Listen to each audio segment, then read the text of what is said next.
Salut à tous, ici Adrien. Aujourd'hui on est le samedi 14 novembre 2020 et dans cette vidéo on va voir ensemble le mini labo Linuxtrix que j'ai monté ce mercredi. J'ai profité du jour férié.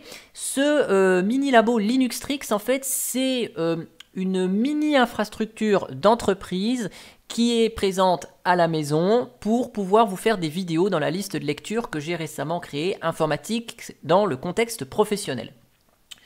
J'avais prévu de vous montrer un peu comment se passe l'informatique dans le monde professionnel, mais je ne peux pas me connecter et vous montrer en vidéo l'infrastructure que je gère, la haute redondance, les clusters, tout ça, toute la virtualisation, tout plein de choses qu'on voit parce que il y a tellement d'informations confidentielles qui s'afficheraient à l'écran qu'il faudrait que je floute tout et donc ce serait pas terrible. Donc l'idée c'était d'installer un serveur de virtualisation à la maison qui soit à peu près identique de ce qu'on a chez nous au travail. Oui, je parle de virtualisation parce qu'aujourd'hui dans les entreprises, il n'y a plus de serveurs tours qui sont posés sur du matériel réel. Tous les serveurs Windows, Linux et tout ça, c'est tout de la machine virtuelle. Donc finalement ça me simplifie la tâche parce que à la maison je me suis fait un petit labo et j'avais juste besoin d'un serveur qui propulse un système de virtualisation.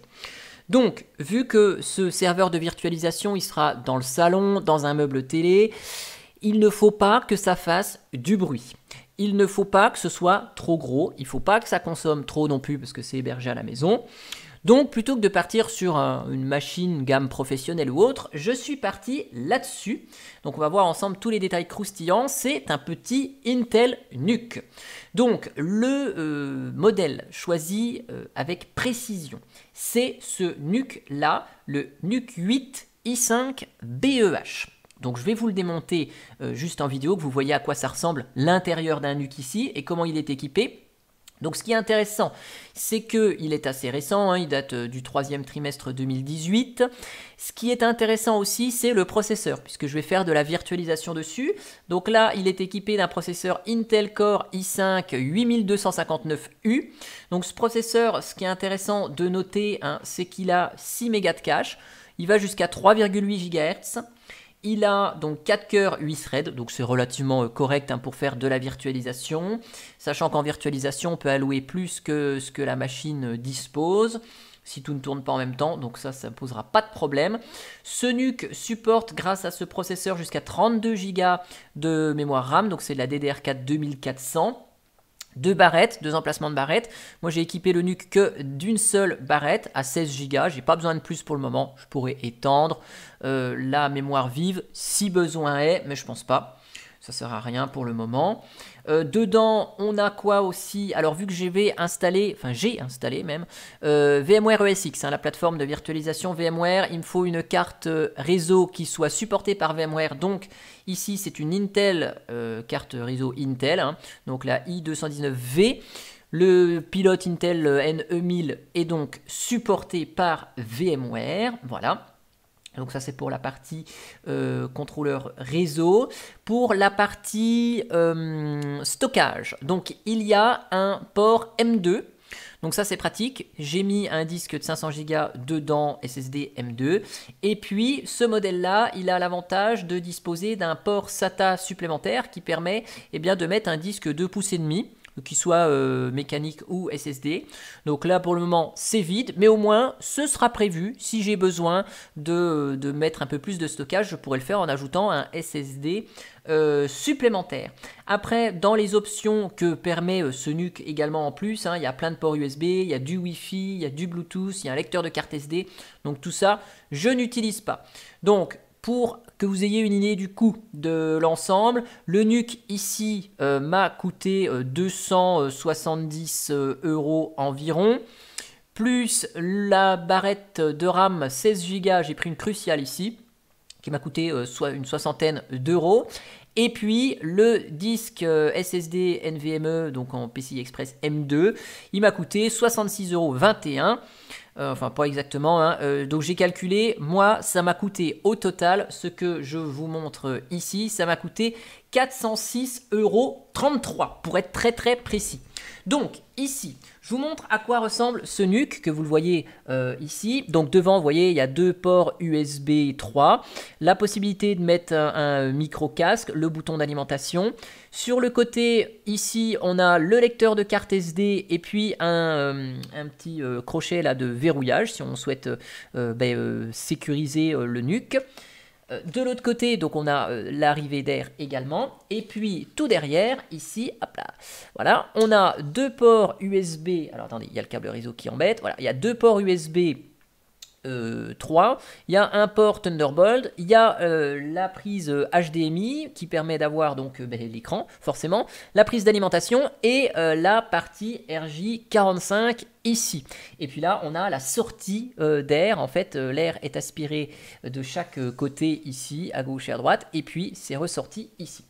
Donc ça c'est voilà, et puis donc dessous ici je vous l'ouvre, que vous voyez, hop.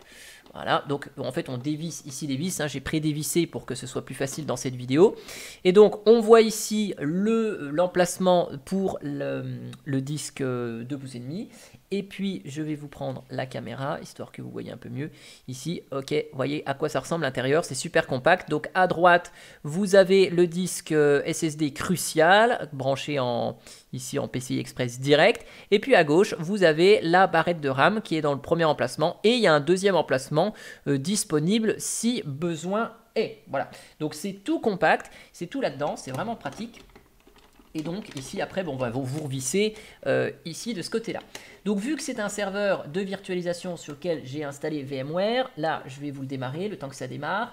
Et ici, ah oui, petite précision sur l'alimentation. Concernant l'alimentation ici, c'est une prise classique, vous voyez, la prise elle est branchée ici, donc c'est une prise normale comme un câble d'unité centrale. Donc ça ne vous embêtera absolument pas si vous branchez ça dans une multiprise, hein. Il n'y a pas le transformateur comme vous savez sur les box, là vous avez le gros transfo qui quand vous branchez, la prise d'à côté sur la multiprise, vous pouvez rien brancher. Donc là c'est une prise classique et puis le transfo il est externe, hein, la lime est externe ici, donc c'est un transfo comme un PC portable, hein, ok, ici. Donc tout ce qu'il y a de plus classique. Donc comme ça, vous pouvez mettre le transfo à côté. La lime n'est pas dans le NUC, ici. Donc ça facilite en cas de panne. Hein, il y a juste à changer le boîtier ici. Et puis pour brancher sur la multiprise ou sur la prise de courant, eh ben, vous n'avez pas un boîtier ici. Je vous ai mis un boîtier là qui mesure la consommation, enfin en tout cas la puissance actuellement utilisée de la machine. C'est parce que je vous ai dit qu'il fallait quelque chose qui consomme pas trop d'électricité. Donc on va voir ensemble avec la montée en puissance de l'utilisation du NUC. On va voir combien tout ça consomme. Mais vous voyez au repos on est à une dizaine de watts. Hein, je viens d'allumer le système ici. Alors, concernant le refroidissement, j'en profite pour faire un petit aparté sur le refroidissement ici. Donc, je vous montre à quoi ressemble le BIOS. Donc là, je vous ai pris en photo la télé quand j'ai installé le NUC ici. Donc, voilà à quoi ça ressemble, le BIOS. Donc, c'est un BIOS super moderne, super bien foutu. Et puis, donc, on a la possibilité de gérer finement la politique d'alimentation et de refroidissement directement dans le BIOS. Donc ça c'est cool, vous pouvez mettre le NUC donc en fanless qui fasse absolument pas de bruit, vous pouvez mettre plusieurs statuts de performance et vous pouvez gérer finement ce que vous souhaitez, par exemple du style tant que la température ne dépasse pas les 60 degrés, vous ne mettez pas en route le ventilateur, ou bon, voilà. On peut gérer tout ça. Problème, c'est que à peine reçu, ce NUC, eh bien, il m'a posé un petit souci, c'est que le ventilateur tournait toujours à fond, vous voyez, à 3500 tours minute, et j'avais beau choisir quoi que ce soit comme politique, même le mettre en fanless, il faisait toujours tourner le ventilateur à plus de 3000 tours minute, donc ça faisait un bruit monumental. Le fait de faire quelques recherches sur internet m'a aiguillé sur une mise à jour du BIOS ici, qui a été publiée le 7 octobre. Donc pour mettre à jour le BIOS, facile, on récupère le fichier .bio, on le met sur une clé USB en FAT32. Cette clé USB, on la branche dans le port ici couleur orange. Et puis, depuis le BIOS, on fait F7 et on flash le BIOS. Donc, il n'y a pas besoin de se dire, ouais, il faut un Windows ou quelconque système pour flasher le BIOS. On peut le faire directement depuis le BIOS. Et donc, cette version ici du 7 octobre, quand on va dans les notes de version, ça tombe bien. Là, ici, c'est noté. Donc, cette version 0.85, elle corrige quoi? Elle corrige le problème qui fait que les ventilateurs tournent à plus de 3000 tours minute. Donc, si vous voulez investir dans la même chose que moi, bah, n'oubliez pas de mettre à jour le BIOS puisque ça corrige le problème. Côté équipement dans le NUC, là, je vous ai dit qu'il y avait du Wi-Fi, du Bluetooth, il y a plein de trucs qui sont là, du son. Donc tout ça, vu que c'est un serveur de virtualisation, je l'ai désactivé. Ça sert à rien d'avoir le Wi-Fi, ça sert à rien d'avoir le Bluetooth. J'utilise que la connexion Ethernet. Et le lecteur de carte SD qui est fourni ici, là, je vous l'ai montré, il est juste là. Hop, sur le côté. Ce lecteur de carte SD, il n'est pas compatible avec VMware ESX. Hein. D'habitude, sur les serveurs au travail, il y a des lecteurs de carte SD qui sont incorporés dans les cartes mères. On installe VMware ESX sur la carte SD, puisqu'en fait le système se charge en RAM et après n'est écrit sur la carte que des modifications de configuration.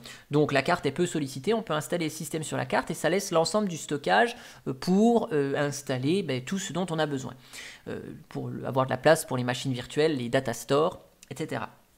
Sauf que ce lecteur de carte Realtek n'est pas compatible VMware ESX. Donc je me suis dit, je vais le désactiver dans le BIOS. Oh là là, surtout pas parce que j'avais de gros problèmes de performance réseau. Alors là, moi j'ai toujours pas compris le pourquoi du comment, mais en fait, ce lecteur de carte SD désactivé cause des problèmes de communication réseau. Donc ça veut dire qu'en interne, j'avais des pings à 200-300 millisecondes, je perdais un paquet sur deux, enfin bref, le réseau n'était pas vraiment correct du tout. Et en cherchant sur internet, je me suis dit, soit j'ai un problème sur la carte, et je suis tombé sur cet article ici, d'un gars qui a le même K29, là il a le même problème que moi, problème avec l'adaptateur du NUC 8i5BEH, donc exactement le même modèle que moi. Donc en plus, lui, il a fait la même chose, voilà, il a essayé avec ESX NUC, il est exactement dans le même cas que moi, parce que je ne savais pas si le problème était en rapport avec le NUC ou s'il était en rapport avec ESXi plus la carte réseau.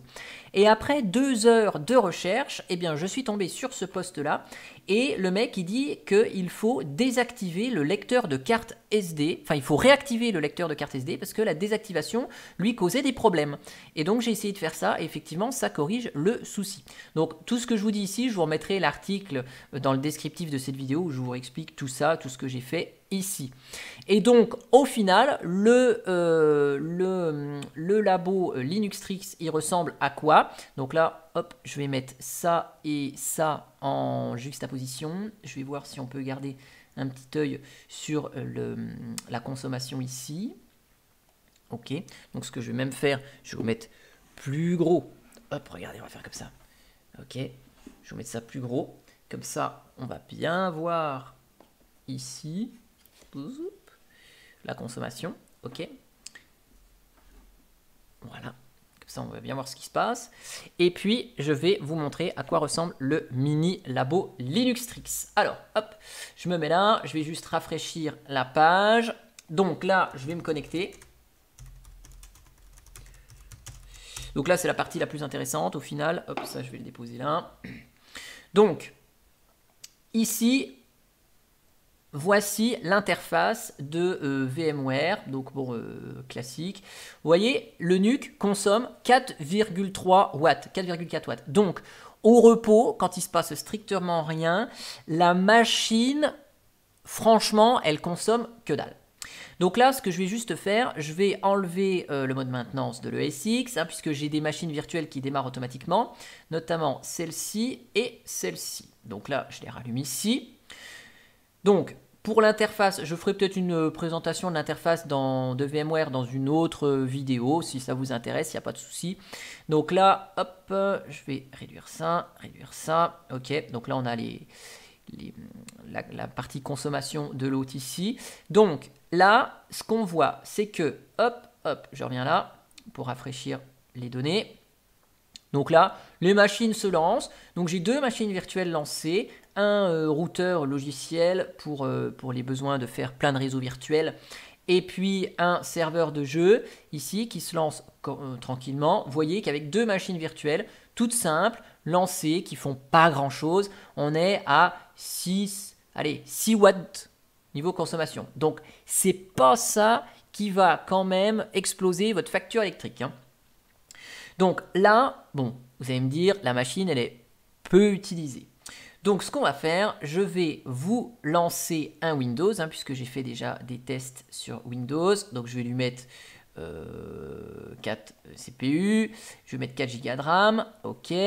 Je démarre la machine Windows, et puis je vais modifier celle-là, je vais lui mettre 6 Go de RAM, et puis je vais lui mettre 4 vCPU à ma machine CentOS. Et donc je la démarre aussi. Donc là, je démarre 4 machines virtuelles, dont une Windows. Donc là, la machine Windows, elle va consommer peut-être un peu de mémoire. On va voir ça. Ok. Donc là, ça démarre. Vous voyez, on monte à 20 watts. Hein, le temps que tout ça, ça monte. Là, le Windows gratte. Donc vous voyez, c'est assez réactif quand même avec le SSD au final. Donc là, ça consomme 20 watts. Là, on voit le petit voyant ici du disque. Donc là, normalement, sur le NUC, il y a tout un cadre bleu qui s'allume, mais vu que c'est dans le meuble télé, je réduis le plus de lumière possible. J'ai laissé juste l'activité du disque et puis le bouton d'alimentation pour savoir que le NUC il est ouvert. Vous voyez, une fois que la machine Windows est lancée et puis qu'il se passe plus guère grand chose, on retombe à 12-13 watts d'un point de vue consommation. Donc là, j'ai une CentOS également. Donc vous voyez, on peut ouvrir en plein écran, mais c'est pas ce que je voulais faire. Je vais ouvrir ici. Ok. Donc là, je me connecte. Vous voyez, dès qu'on fait des actions et qui demandent soit de la puissance vidéo, soit un peu de calcul, bah ici, ça consomme de la puissance. Mais vous voyez, quand les machines virtuelles font rien, qu'elles sont lancées, mais qu'elles font rien, donc j'ai ici quoi? J'ai un serveur de jeu, un routeur, une machine Windows, une machine CentOS lancée, 4 machines ici, avec les différents systèmes utilisés. Vous voyez ici, si je retourne dans l'autre, ok, voilà comment est utilisée la machine.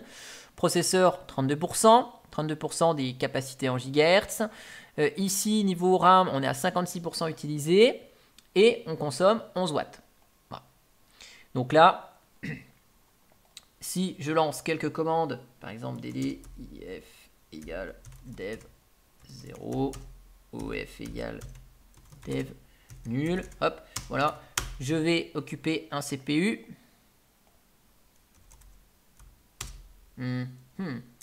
Top, voilà. Alors c'est pas ça. Ok, donc là j'utilise un CPU. C'est pour la bonne commande. Attendez, je vais faire autre chose. Je vais faire un BZ4, BZIP2. Attendez, hop. Je vais faire de la compression, ce sera mieux qu'une 0 dans dev nul. Hop, voilà. Je vais vraiment occuper un CPU complet ici. Voilà, donc là j'utilise un CPU complet avec une commande BZIP2, 1 des 4 ici. Vous voyez, on est toujours à 10 watts. Si je fais travailler 4 CPU, donc 1, 2, 3, 4, ok. Donc là ma machine virtuelle consomme à fond du CPU. Donc là, la moitié des ressources processeurs utilisées à fond la caisse. Sur le NUC ici, regardez, on est à 20 watts. Voilà. Donc là, bon, ici le graphique, il a peut-être du mal. Voilà, on voit. Donc là, cette fois-ci, vous voyez, j'utilise quasiment tout le CPU utilisable sur le NUC. Donc je le sollicite vraiment à fond et vous voyez, on est à 22 watts de consommation. Je vais lancer quelques applications ici pour remplir la RAM de la machine. Donc je n'ai pas installé grand chose dessus, mais c'est pas grave. Hop, ok. Donc là, je vais solliciter un peu la RAM. Je vais ouvrir plein d'onglets dans Firefox, histoire de remplir la RAM du système. Ok. Et puis là, sur le PC Windows, je vais ouvrir plein de trucs. Voilà. Donc vous voyez, bien que le système soit beaucoup utilisé, d'un point de vue processeur, bah, vous voyez, mon Windows est quand même relativement fluide ici. Donc je vais lancer photo, je vais lancer ici, donc bien sûr dans le cadre des vidéos, hein, vous ne verrez que, des versions serveur. Ici j'ai installé 2 postes de travail, enfin 2 interfaces graphiques, c'est pour faire le test dans cette vidéo aussi, hein, de la consommation qui est utilisée par les systèmes. Mais là on voit que la machine Windows, elle consomme, la machine Linux ici elle consomme, ok. Donc d'un point de vue général, le tout ça consomme bien, ok, je remplis bien la machine, et vous voyez, on est à pas plus de 22 watts, 23 watts, ok, avec une plateforme de virtualisation complète et qui est quand même bien surchargée de ce côté-là. Et si je ne fais absolument aucun bruit, écoutez, vous n'entendez pas le NUC. Ça veut dire que le NUC ne chauffe pas ici. Si je mets ma main derrière, le ventilateur ne chauffe pas énormément, donc forcément avec la disposition d'énergie que j'ai paramétrée dans le Visual BIOS, eh ben, on n'entend pas un bruit de ventilateur. Donc là je ne peux pas vous montrer à combien tourne le ventilateur, hein, puisque ici c'est une photo, mais vous voyez, une machine surchargée, très active d'un point de vue calcul, mémoire utilisée, ne fait absolument aucun bruit, et donc dans un meuble télé, la nuit, vous pouvez dormir dans le salon, vous n'entendrez strictement rien. Et donc on a quelque chose de silencieux, quelque chose de peu consommateur quand c'est super chargé. Ici, si je vous arrête les 2 machines pour ne laisser que moi ce qui tourne normalement, c'est-à-dire ces 2 machines-là, et puis après en mode serveur, ça ne consommera pas énormément. Vous voyez, la consommation retombe à 5 à 6 pauvres watts. Donc c'est vraiment quelque chose de très ridicule d'un point de vue consommation d'énergie. Voilà, donc c'est quelque chose que je voulais quand même vous faire part de cette consommation d'énergie, que vous ayez quand même une idée de combien ça consomme, parce que souvent on va montrer du matériel, on va montrer du logiciel, mais on va pas forcément parler de la consommation. Donc c'est pour ça que je vous ai fait un petit point consommation dans cette deuxième partie de vidéo. Si vous voulez une petite présentation rapide de ce qu'est VMware ESXi, eh ben on pourra faire une présentation rapide. Ici, ce que je vais faire, je vais juste arrêter proprement les machines virtuelles, hein, elles ont les VMware Tools installés, et je vais arrêter le ESX pour pouvoir le rebrancher et le remettre correctement sous le meuble télé dans sa position définitive, vu que la vidéo est terminée. J'espère que cette vidéo elle vous aura plu, et puis moi je vous dis à bientôt pour une prochaine vidéo. Allez, ciao ciao.